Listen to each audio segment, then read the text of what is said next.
Welcome to Cycle Breakers and Moneymakers, a podcast for women of color and first gen who are breaking generational cycles and glass ceilings by going places no one before them has ever gone. I'm your host, leadership coach, and eldest daughter of immigrants, Mariela Delamora. I left a 16-year marketing career to create a multiple six-figure-a-year coaching business as a single mom. Each week, you'll learn how to build unshakable self-trust, become in demand, lead with confidence, and make more money by being more of who you are. Hello, everyone, and welcome to this week's episode where we are going to be speaking to my client, Betty Chan, about her experiences as an authenticity coach, the practice that she uses of Kintsugi, which is a Japanese craft, and embracing our imperfections. We're going to be talking about how she was able to hit her biggest quarter in business in Q1 of this year. And it was her biggest quarter in 3 years. So I really want to showcase like the story behind that and the shifts behind that, because I think that there's a lot there that you all can maybe even see yourselves in terms of the expectations and what you think a biggest quarter should look like. We're going to talk about how she found her own way of what she calls like fun marketing, which fun marketing was one of her goals when she joined. And I want to illustrate that as well, because I think that a big part of how we market is just finding our way that feels like the path of least resistance. So all of those things are really just stories that I want her to share with us. So first, to introduce Betty, Betty Chan is an authenticity life coach who guides code switchers to confidently embrace who they are by shedding their armor. She believes in exploring life's messy and confusing moments, helping her clients to find unshakable trust in their decisions and in who they are becoming. And at the core of her approach is the concept of Kintsugi, which I shared at the beginning of the episode. She'll talk to us more about that. Her coaching, much like Japanese craft, embraces mistakes and contradictions, in air quotes, to build a stronger and more beautiful version of themselves. I love that.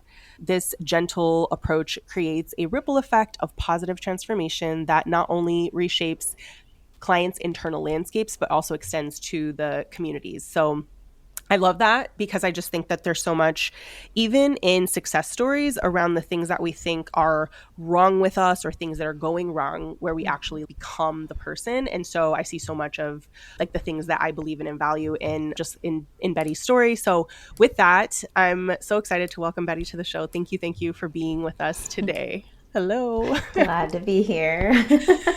I'm so excited just to have you share more about your work, but like the shifts that you experienced this year, because I think in so many ways with the work that we do, we wind up being our own clients sometimes and almost like anchoring more like into why we do things the way that we do and all of that. I just wanted to open with asking you about the shifts that you experienced this year, namely with having your biggest quarter in 3 years, which was Q1 of this year, and then asking you about marketing, because I just think both of those are going to illustrate a lot about the internal shifts. I want to just ask you about that. There's a few things that I'll open with, but I know that behind the biggest quarter in 3 years, there was also some letdowns and some disappointments and things that you had to work through. And so there was a lot of evidence there around like the ups and downs coinciding and like consistency and like what that could look like. So can you just tell us a little bit what happened in this quarter of the year? Yeah, it's kind of a trippy outer body experience hearing you say to me, like, Betty, you had the biggest quarter you've had in the last 3 years, because I think there's a part of me that's still like pinching myself. I'm like, did that really happen? And I guess just to take it a bit more chronologically, I'm in my 3rd year as an LLC business owner, and I often have to pause when folks, I'm like, oh, Betty, how long have you been coaching? How long have you been doing this? Because I'm like, well, it depends on what context we're talking about, right? I formally started coaching at the end of 2021 when I started my LLC, but I've probably been an informal coach my whole life, which is part of how I got here, part of my ability to see the pieces of my journey before and embracing what it means to be a life coach today. I probably would also say I didn't intentionally become a business owner until maybe summer of last year. Okay. Tell me about that when you said didn't intentionally become a business owner. I started my LLC out of just, okay, I was ready to leave my work. I did all that 9 months of like internal, what I call bankrupting of all my excuses to not make this leap for myself into my own business. Yeah. But the first year was also just expectedly and unexpectedly a year of healing, of just learning to unlearn a lot of the things that I thought had to happen, had to exist in my week. Some examples I feel like everyone can resonate with is just stressing out as the clock started winding down to the start of the week, right? Those Sunday scaries, and waking up with a sense of, oh my God, the day just started and I'm already like a million years behind everything I have to do on my list. There was a lot of those that I just had to like teach my body, this doesn't have to be this way anymore. It's actually okay to slow down and just start that practice, because it was also really scary to slow down after being someone who had to work 70 to 100 hours a week for the past 10 years of my life. Tell folks like what you were doing. Like when you say working this number of hours, what was happening during this time that you were coaching? Were you at a 9-to-5 job? Tell us what the experience was. Or like the life before life coaching? No, just like when you said about how like not looking forward to the week, like what was happening that you weren't looking forward to the week? Yeah, I think before it was just like, there were a few distinct things I think that made me dread the week even more, which is, how do I say this? I didn't recognize it in the moment, but there was always, the expectation was always higher than what I could physically give in that week. The expectation you were putting on yourself? On myself, or even the organization and the output that was demanded, the amount of projects that we needed to, we got to do this project, we got to hit this deadline, we got to sign this other thing. Yeah. So there was always this sensation of chasing that was happening that I think carried over when I became my own business owner. For context, what was the sort of work that you were doing? Because that says so much about, yes, the mindset that we bring into business, we tend to borrow from the life before, the work before. Yeah, so before I became a life coach, I dedicated 10 years of my life into project management. So I started off as a self-taught accidental, we always call ourselves the accidental PMs. Before there were courses for project management in schools, we were like the pre-project managers in that sense. And I spread that 10 years across 2 different spaces. I started off learning the path of a technical project manager, so really in the web industry, building websites, iPad, apps, etc. And that was more for consumer brands, which is really cool and exciting to see physical products being sold on websites that you build and so forth.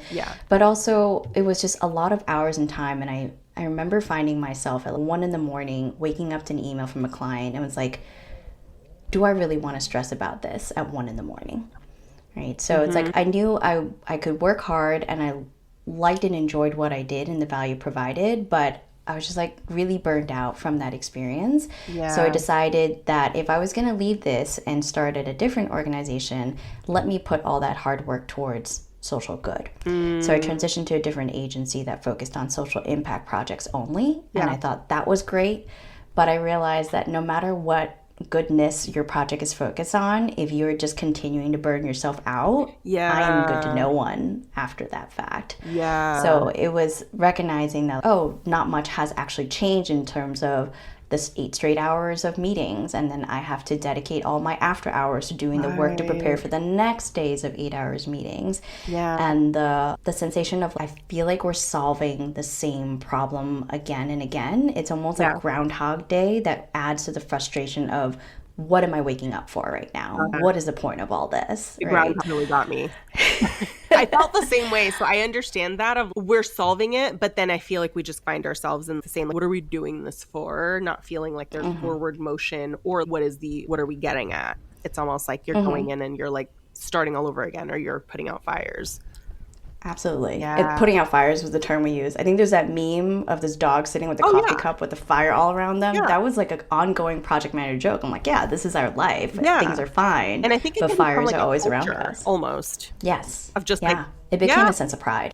I know. And it's, gosh, do I want to be praised or commended for being this person that can roll with putting out fires? Putting out fires is just such a, I don't know if it's just that was a term that was used at my company as well, where it's just that becomes like a norm of just, no, that's just what we're doing. And it's, yes, but if you were a firefighter fighting fires all the time, you would also be exhausted. So we're not meant to keep doing this. So it makes sense that, like, in the world of project management, not only are you navigating so many minute details, the people involved in the projects, those timelines, the ripple effect of when things change or things, just so much involved in that like your brain must just be like this web of never ending like details and timelines and people's feedback and stakeholders. And it's like, that's just a very busy, I feel like you have to have a very busy brain to be a project manager because you're holding it all together. Yeah, absolutely. Like we have to have like extra large storage in our brain. And yeah, exactly. I think a unique conundrum I remember feeling as a project manager is like so much gets done in our heads. Yeah. But we're not the ones executing the design, the strategy. Yeah. Exactly. So we don't have anything tangible at the end of the day for that sensation of I finished something and I'm satisfied. Exactly as you said, it's like this ongoing thread that just keeps never ending around that. And eventually, this may sound dramatic, but it really felt like that at some point where I just felt like I was going insane because it is doing the same thing again and again, expecting a different outcome, but ending in the same place. And it wasn't until I found out that definition, I'm like, oh, I literally was going insane in this context. So that makes sense. Sitting in the dread of that and realizing it doesn't have to be this way. And it sounded like you were already coaching, but that you didn't. When did you go full-time into coaching? Yeah, it was at the peak of my career in project management. There's a part of me that was hoping that when I moved up the ladder, I would be able to be in a position that could shortcut or solve some of these bigger problems that I was seeing. But towards my last year at my organization, I had a change in my manager. And as just like a new level setting conversation, she asked me, do you enjoy what you do? And I just had a really honest moment with myself and her. I'm like, I do not, actually. Yeah. And she did ask me, like, what do you enjoy in your week? Which is a really good question. Yeah. And I realized the only thing that, like, gave me enough energy to make it through to the end of the week and restart the next Groundhog Day cycle were the conversations that I was having with my team to support their growth and trajectory and help them solve the conflicts on their team, help them not feel like they're going insane in this like repetitive cycle that we're in and we have to be sometimes. Yeah. And that was when I realized like, oh, I've been coaching and I didn't actually know that it was something like a name to call what I was doing. That makes so much sense. How I say this about pretty much, I don't know that I've met a coach yet who wasn't coaching in some capacity prior to them calling themselves that, because I think like of coaching as almost an identity that we have, that it's a natural inclination, it's a natural tendency, it's just a way that we think and operate. So it's like you described within your team being like a leader and a mentor that developed other people and helped them work through like challenges and things like that, which is essentially what a coach does. And honestly, like what good leaders do, especially when they're directly like managing a team, is like you're developing people and helping them. And so that you were coaching. So that makes sense. Like seeing, hey, I'm not like new to this. Like not only have I been doing this, but this is like my favorite part of my job, which I think is really a powerful realization to come to. So then with that, you began coaching. What timeline would you say this is? Like around when you were like, okay, I left, like you decided to leave. When was that? Oh, it's so funny. I'm notoriously a very good sufferer. So I think a part of me knew I wanted to leave. Daughters of immigrants. Like we're notorious. We're like expert sufferers. Like, well, I'm already I'm here. I know how to get through this. So I think if I think back, my body wanted to leave 3 years before the date I actually left. But I probably started consciously thinking about it January of the year I left, because from that conversation with my new manager, she was like, oh, let's upskill you in terms of coaching. If that's the thing that's giving you life, maybe you could bring the skills back to the organization from a learning and development standpoint. So I signed up with my own money for a coaching training program. And that was a year-long program, highly intensive. We had to get coached at the same time of learning everything. And I think it was because of that time with my coach during that program, it came up again and again, the lack of happiness, the feelings of dread, etc. So we had to do the work of what it took to become a coach, to shed a lot of the limiting and just the healing that we need to do to become good coaches for other people. Yeah. And that's what I meant. It was during that 9 months. So when I started the program, I genuinely did not expect to go off on my own to start a business. I was coming at it from, let me train myself, let me learn a new skill, let me bring it back to the company. But I got a really clear look at where that being here and staying here was keeping me incredibly small and was literally eating the life out of me. So I needed to change that for myself. And it took that amount of time to actually slowly walk towards that final decision of, I'm going to put in my notice. So I feel like I'm already seeing a pattern there too, around how like when you're ready, or like when something is going to happen, it doesn't necessarily get chipped away consistently over time. It's almost like you just have to get to a place where like you're ready to release something in order to receive something else, which is not unlike how what we see happen in business, where sometimes what we're trying to create, we'll hold on to stories, or we'll hold on to beliefs, or hold on to fears, or ways of thinking, or ways of seeing ourselves. And when we release them, it's in the release that this other kind of thing comes and is waiting for us. If you were to tell us the biggest quarter story around, maybe do you see that there were releases in that that allowed you to sort of receive it? Walk us through a little bit about what happened, because like I said, there were ups and downs, and I just think they're like significant to share when people are looking at how well do I think I'm doing, is like what I want like possible, because it never appears, it never actually shows up the way that you think. So walk us through what happened in that quarter that was maybe like a culmination of the things that you learned, or some releases, and maybe even things that the mastermind helped you with in terms of being able to like release and call in the clients. I think the year started off strong, and I think partly it was because I knew I was a slow starter. That's like a story I have about myself. Like I need time to start something. Yeah. So I actually started doing talks and doing LinkedIn Live talks, experimenting with that, and just took the pressure off myself to have to get everything figured out in January of 2024, but rather just start playing around in November the previous year. But I do think that helped just open the channel to allow folks to know, hey, I am taking on clients at this point. So I had 2 clients come through. One was through referral with a client I was already working, and it was really lovely to know that I could support more people in his world. And another one came a bit out of the blue. She told me after we had a conversation that she was just thinking about her own authenticity in the middle of the night and realized that she wasn't being authentic. And she went online to Google authenticity coach. And I was one of the few children of immigrants and people of color coaches that talked about it that way. So she's, okay, obviously I'm going to get on a call with you and see what you're about. But she's never saw any of my content or anything before that. When you own your message and like who you help, you might think it's like too specific, but if somebody is looking for that exact thing, there's going to be fewer people that are going to show up in that path. So even just owning, no, what I actually do is I help people drop their armor and be more of their authentic selves, and like speaking directly to your people. It's like being in the less crowded arena, that when you really commit to being in the less crowded arena but being your fullest self, then it's just like easier. It's almost like less competition and more like creation of your own lane. Definitely. But of course also being the only one, it gets a little scary because you constantly question, okay, am I doing the right thing? Am I saying the right thing?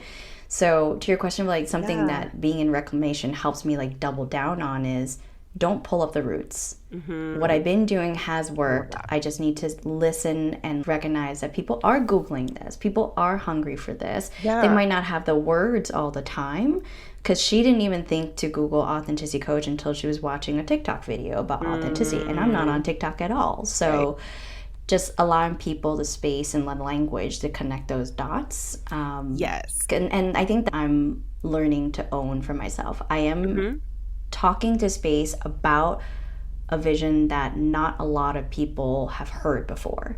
So that means I'm literally inventing the language around how to describe this now. I had to do it for myself, and now I have to do it in a way to share it with folks so they have that for themselves to be like, and self-advocate. Yeah. And it makes sense that sometimes, so this is essentially, if this is a thought leadership, when you're thinking about what is it that the folks that I help need, that they're experiencing the results of and they desire it, but like they may not be looking for it in those terms. Sometimes they might, but sometimes they aren't. But that doesn't mean that the need doesn't exist. And so I think like part of what you're doing is like you're owning the phrase, you're explaining like how this shows up. And that's really what we can do, is almost like making someone aware of this is how you might be feeling, or this is how what you might be doing, or this is how it might be showing up in your life, and here is how authenticity will allow you to tap into that. So that's really all you could do, is help them connect the dots, exactly like you said. And thought leadership can also feel like you are questioning because you don't have those like examples, which makes sense. So like having that experience in January was really helpful for me, and just gave me back some of the confidence that I knew I had, but I just needed to hold on to and take a bit more ownership of, because for a long time throughout my professional career, I was either told or conditioned to believe that I didn't have the words. And that was something I genuinely believe about myself. And to be someone who is literally giving words to people now, just always I have a pinch myself moment of like, oh, I do have the words. And it doesn't sound like corporate America, and actually maybe that's fine. Maybe that's what it's so interesting, because I'm like, your whole job now is with like words and helping people find theirs. What happened in that quarter in terms of like lessons and shifts that you carried with you? If you were to sum up what the lessons were and what the experiences were that allowed that to happen, what would you say those are? Yeah, I would say one, like, don't pull up your roots. Yeah, like, I love that you said that. Don't pull up your roots. Yeah. Whatever you're planting, give that seed time to grow. Something I used to say for people who start new jobs, I'm like, it takes 6 months before you feel like you can have any sort of early grasp and stuff. Yes. And I think the same thing is for any new idea, new thing we do as an entrepreneur as well. And something you mentioned before is like, I felt this like upward drift in January, and then more of it came through. Some of it was intentional, some of it felt more like magical, like it fell in my lap kind of opportunities. Yeah. And Q2 the experience for me was like, oh, I'm not doing anything different. I'm still just posting a sprinkling of social posts. I'm still talking about gentleness and authenticity. I'm still serving my clients the way I've always served them for the last 3 years. But now there's an uptick of people who want to work with me through facilitated workshops as well as one-on-one coaching. Yeah. And I just followed that energy, and I was like, okay, I'm going to be open to conversation. I'm going to be unattached to what this is going to look like, but instead just ask like what would support you, and really try to pay attention to that. And I started to let myself hope. I started to let myself like really get swept up. I'm like, okay, this is possible for me. Yeah. And I think that was a time when I told you, Mariela, because we were starting Reclamation, and I was like, oh my God, I'm hitting a 10K month, and I don't know how I got here, because I don't think I did anything differently. Yes. And then you documented it. I did. I celebrated it. I forgot what exactly I celebrated with, but I remember being really excited about that. Because I was like, oh, this is so wonderful. This feels like I'm finally reaping what I'm sowing. Yes. And then 2 weeks later, and half those things canceled. So for context, like for those that are listening, and part of why I wanted Betty to share the story is because we kicked off the mastermind officially at the beginning of February. And I remember like you celebrated these contracts coming through, or like these potential like yeses that you thought were going to come through. And then for different reasons, either like it was a not now or like a no.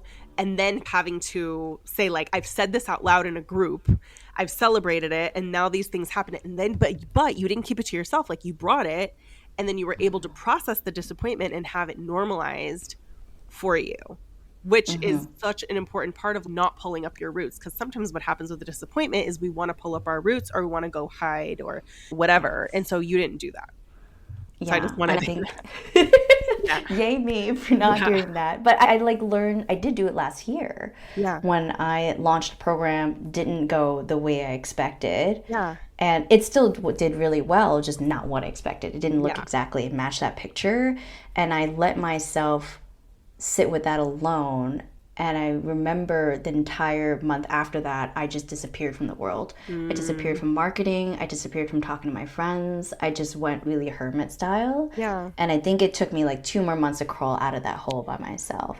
So recognizing that, okay, it sucks right now, but if I say it out loud, I don't have to carry the suck myself. That's so powerful. And it becomes a lot easier. Even noting that was something that you've done before, because we've all done that. I do that sometimes, where it's like you experience a disappointment, and the only way that you know how to process it in the moment is to pull back or to hide and stop communicating or stop marketing or not talk to people about it. And then you do eventually come out of it. But it sounds like you were on to, okay, this is how I've handled a disappointment in the past. I'm now sitting in a disappointment, which was at the time a 5-figure, almost like a retraction, like 5 figures of retractions in the moment, what it felt like in that moment, and then processing that, having that normalized, instead of, like you said, bringing it up. You don't have to hold it all yourself. And I think so much of this too is finding safety in disappointment, because I think that when we feel disappointment and we think something's wrong, we want to change our course of action. But when we feel disappointment and then it is normalized, of course it feels disappointing and you're still safe to keep going, then we don't necessarily change our course of action. We just allow ourselves to feel. And that's, I think, what you were able to do in February, when it felt like it started, you had this expectation, then 5 figures of contracts, and then what happened, what that allowed you to do from that point on. It's just like saying it out loud allowed me to just be honest that, like, I'm disappointed. I remember distinctly saying to you in the group, I was like, I'm now afraid to celebrate anything good happening, because I'm afraid that once I do it, it's going to disappear. But once I said that out loud, I was like, Betty, that sounds ridiculous. That's not a guarantee thing to happen. But I wouldn't have caught that thought unless I said it out loud. And it's something I do in my coaching, and I love. I'm like, whenever there's an angry feeling, sad feeling, any of the quote unquote ugly feelings, like they are telling us so much that I find safety in the learning of that process. I'm like, I feel disappointed for really good reasons, but what are those reasons? And if I can articulate them, the next time I come upon a situation that feels familiar, I now have the language to ask for what I need and be better about building an environment that reduces the chance. I'm never going to prevent it. I'm not trying to prevent it. But it's just, I'm more empowered to create the situation that I want to have for myself. And it makes sense, because I think when you said, I don't want to celebrate anything good because you don't want to maybe celebrate too soon or whatever, you had thoughts about it.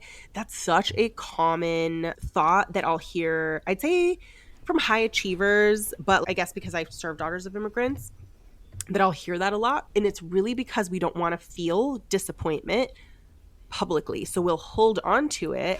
And then it's almost like we don't even know how to celebrate ourselves when it actually does happen, because it becomes almost like a skill set that we haven't practiced. So even when the contract is signed and the deposit has been made or whatever, it's still, it'll start to feel empty because you're just like, I don't want to celebrate too soon and I don't want to feel disappointment. So it's like, when you don't feel disappointment, which is the down, you also don't feel like pride.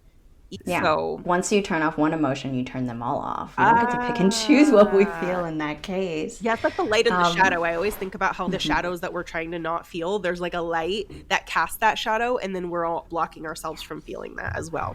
Yes, definitely. Yeah. And so, to your point of the building of muscles, that was something. I think that was also another insight that I don't think I've said out loud to you that helped me get back onto, okay, you know what, I'm not going to let this take me out so fully. And part of that commitment is I've made a commitment to myself that I want to be someone who can celebrate and wants to learn to celebrate. Like for me, a piece of my armor is perfectionism. You can't celebrate anything until it's fully complete. That's true. And tying back to our conversation of being a project manager, nothing is ever really complete. That's true. So I have actually, what's the term for it, deprived myself of any form of celebration for a really long time. And just like breaking down all those micro moments. Like, I'm in an era where everything I'm doing is new. Everything I'm doing is going to be hard. So getting to that first step of like having a conversation with someone, that's a celebration. Finishing that call, that's another celebration. Them deciding to work with me, that's a third celebration. So there's so many micro moments, and I realized, like, I've been working so hard to build this into my reality. I don't want this one pseudo truth lie thing of I can't celebrate anything now because I've experienced this massive slide down afterwards to be my truth. It almost becomes like there's only one category and one qualification of what is, because that can happen so much in business, where the only thing we celebrate is a contract signed and a sale made and money in your bank account. But it's like, that's literally like the tip of the iceberg, where there's so many things that had to actually happen for that to even be the result. And when we're not seeing it, so it's like when you said, I love when you said micro moments, because I think about how having someone in January literally Google authenticity coach and finding you is a win in terms of, hey, my messaging is resonating. People are looking for exactly what I have. And if you were not seeing that, it's going to feel very empty. And also, it's almost like refusing to use a flashlight as you're walking through the woods. It's like, well, how do we might end up where we want to go, but if we're not even looking around.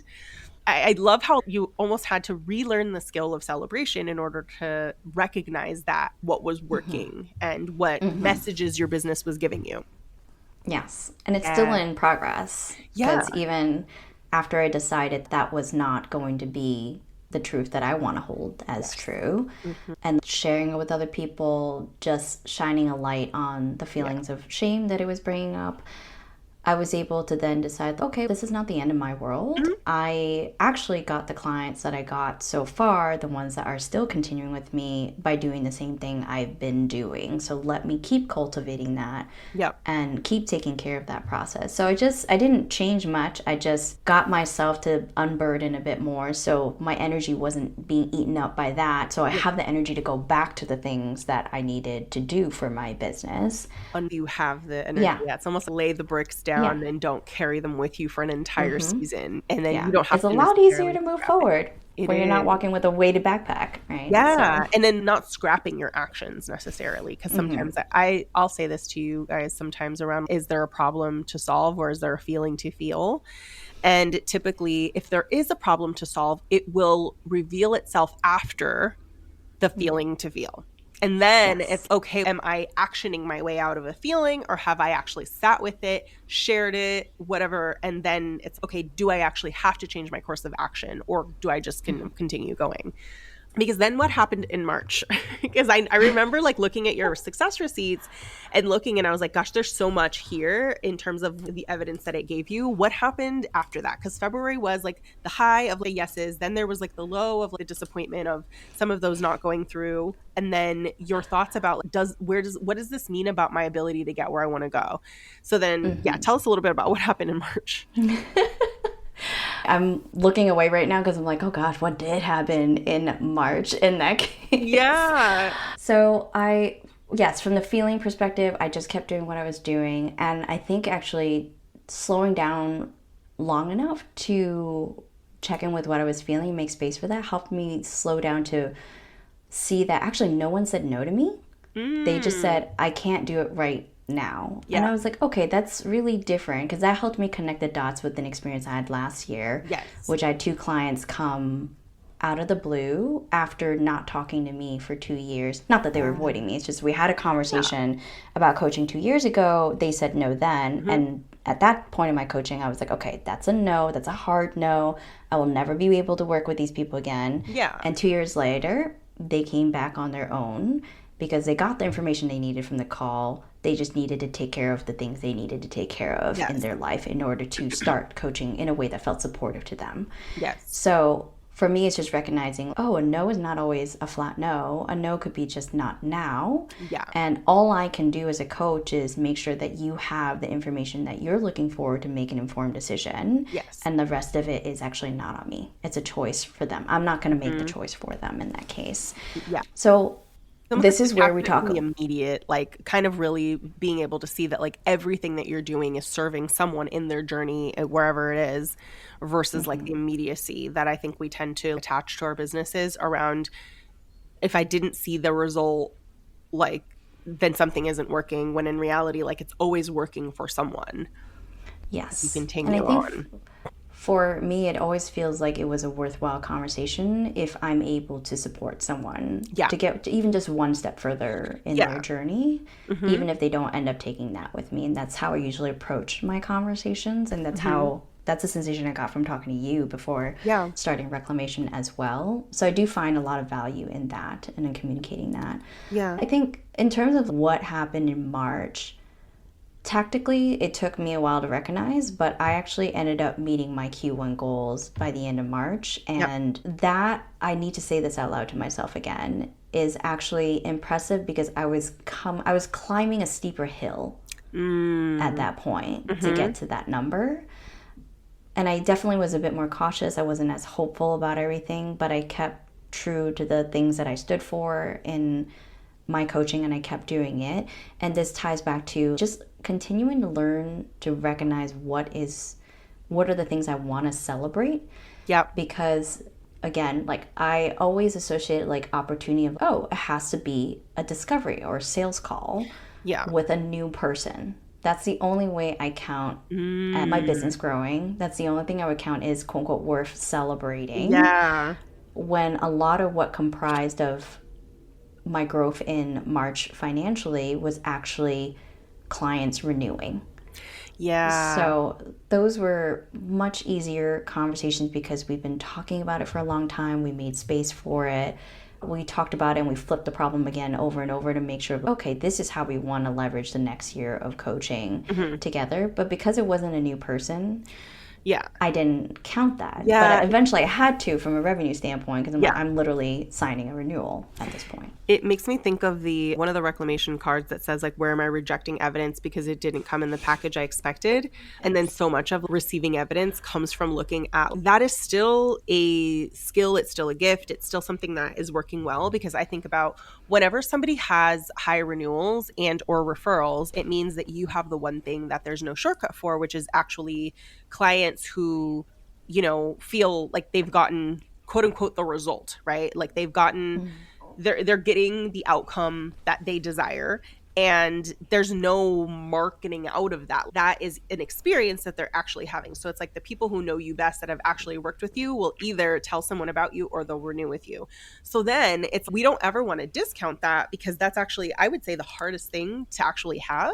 And from there, it's really, okay, we can ask ourselves different questions like, how can folks who haven't yet been introduced to my work, like, how can I describe it in a way where they're almost having the experience that my clients have had, and centering client stories or whatever. There's always so much that we can do, but we have to receive the evidence first. Yes. Yeah. And we're better able to spot future patterns when we do receive that evidence. Otherwise, it does feel like we're still walking around in the woods in the dark. Yeah. We go into like blank slate of just like, yes, but it's not working. And it's almost like if you're watching through a very narrow lens, then you're going to ignore anything outside the lens. And that's just very hard to build from, because it's like nothing counts unless it comes into this like exact like tunnel vision, almost like we'll give ourselves like tunnel vision. The other thing about, I'd say, that is that we tend to almost start to change what we're doing so that it can fit a different version of success. So I'm going to change what's working so that I can market differently, so that I can land new people, versus looking at why are my clients renewing and telling other folks about my work. It's just you'll solve and take different actions from that place, versus I'm trying to put something in my narrow lens of success. Which is another reason why success receipts, and like you created your success receipts, you're really looking at, okay, what is working? Why is it working? One of the things that I noticed from yours was like you had different things that were working for you, because you had some folks who found you through like workshops, some were referrals, some were like, there were different sources. So you might think you don't have that, but you actually had 3 or 4 different sources of clients. And so when you see that, I'm like, that's a healthy business, because that means that different things are working. So if different things are working, then that's opportunity for growth. So I think until you write it down, you might not actually realize how much is working. So with that, you just shared with us how really going through a season of sitting with thinking something is wrong or that it wasn't going to happen, or just sitting with the disappointment, allowed you to then really look at what was working, and the fact that like you still could hit your biggest quarter in business without drastically changing like who you are and what you're doing, but more owning what was already working, which was like you have very strong relationships, you have clients who are happy with you, who are renewing, who are referring other folks, but you also, your visibility, like you going live on LinkedIn, like you had people join you through all of those things. Actually, through success receipts, you were able to see these things are working, like these are my gifts and this is what's working for me in business, so I don't need to change everything that I'm doing. It was almost like a redefining what package success needed to come in. With that, I wanted to ask you about Kintsugi and how it's a part of your work, but also what does it mean to reframe things that we think are like wrong or bad or not working as strengths, or essentially our strengths are our gifts. Kind of tell us a little bit about that. Yeah, Kintsugi. So I do a lot of crafts outside of being a life coach. I have a little creative life behind the scenes as well. I have a And I bullet journal, remember guys, which is going to be in like the show notes too, that she's going to be coming out with. So I had to that mention that. will be coming. Yes. Yes. And I think in my crafting journey part of it, I stumbled upon a craft called Kintsugi. And just if you have a moment to just Google the word Kintsugi, Kintsugi, Mm-hmm. you will find these ceramic bowls with golden lines through them. And when I thought about it, I was like, this is such a good metaphor for what I do in my coaching process, because there are, exactly like you said, like when something goes quote unquote wrong, or we feel disappointment, we feel resentment, we feel any of those like really intense feelings that tend to come up for us in moments where what we expect life to look like doesn't actually end up as the same picture, the instinct is to toss it all away. Right? You break a bowl, the instinct is to get the broom and sweep all those pieces and go buy a new one. Yep. But for me, that felt so wasteful Yeah. as a process, because we took so much time to cultivate and to become those pieces of that bowl before it got broken. Yeah. And Kintsugi was the first time I saw that you could take something broken and re-seal it back together, and you use these gold seams to seal it, which then you're sealed with metal and you're even stronger, and you actually look really amazing with all those gold lines going through you. Yeah. So that's a process of like, how do we gently explore those parts of ourselves that we've discounted, we've disowned because we had a teacher tell us that this was not a good thing. We had a boss not value us for the same thing. We had a partner that broke up with us for this reason. But they all are still pieces and parts of us that we've continued to carry forward. But because someone else didn't want it, we carry it with this like extra baggage and weight of this chip on my shoulder, like this cautiousness, and we put other armor around it to try to mask it and cover it up and look like something else. And it just becomes much more cluttery and cumbersome. But the process, so in the process of my coaching, it's like, how do we gently look at that? How do we then, exactly like what we do in successor sleeps, slow down long enough that we can recognize how these pieces have actually helped us get to where we are today. And if we take ownership of it, what does that look like for us? So me being a long-winded person, me being someone who literally talks and run-on sentences all day, as I'm sure you're all discovering for yourself right now on this I know this podcast. is an ADHD verbal processor though, so to me it all makes sense. So I grew up with a parent who's like, shush, like, why are you taking so long to talk about this? I've had bosses tell me you're not leadership material because you can't get to the freaking point fast enough, right? But at the same time, it's like I could have disowned this, but in my own journey of being a coach and like the marketing process of it, how I communicate what I stand for in terms of authenticity to people who want that journey for themselves, I realized that that was necessary. My ability to grasp at different words, to grasp at metaphors, describe something that we don't have the English language for exactly, allows us to start building a common language with each other around that. So I couldn't actually get to where I am today without bringing that long-winded piece of mine back in and be like, you know what? I don't need everyone to like me, but the people who are here for this, let me actually package this in an even more beautiful way. And now I know how to connect it to other parts of who I am to be this authentic story, to be this model, hopefully an inspiration. Not the only way to do it, but just here's a different alternative. So it gives you hope and room to be like, if you want to create your way, you absolutely can. So that's the way I think about Kintsugi. That's how I've applied in my own life, and that's how I use it to support my clients as well. Yeah, what I hear, and that's so beautiful, what I hear in that is almost like bringing all those pieces with you versus trying to hide them or throw them away. So it's like the pieces that we perceive to be like broken, and how sometimes we'll want to like change that piece and then it doesn't fit into the rest. So it's like, no, how does that piece fit into the whole like part of who you are? But it's actually stronger when you think about it being like gold sealed. It's like us as people bringing the long-winded parts. Like we're bringing almost like parts that we have pain associated with them. And instead, if you were to like redefine it and bring it with you and say like, how could this actually just be my strength or my way of doing things versus trying to hide the piece? Because then the pieces, they don't ever fit together quite the same if you don't like bring them with you. So I think that a question, even just that anyone who's listening, like hearing this is, what is a piece that feels broken, or maybe that was shamed, othered, or that you believed that it wasn't good enough? How could that actually be exactly what you need and what someone needs? And if you were to redefine that as being your strength, how much more could you be even more authentic in the work that you do, which I really love. And I think that Daughters of Immigrants as well, we all carry those broken pieces of wanting to fit into a different box, because I think it's like many of us were raised in like a corrective fashion versus in a nurturing fashion, where it's like you discover who your child is and you nurture these things, and so much of it is almost we may not praise you but we'll correct you, and course correct you is like a way of pointing out like flaws, and then we do that to ourselves.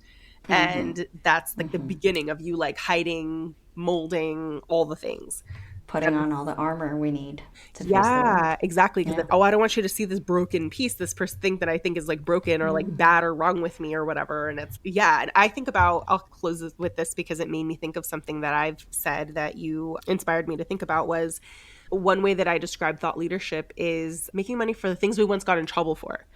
And I said in trouble, but it also could be shamed.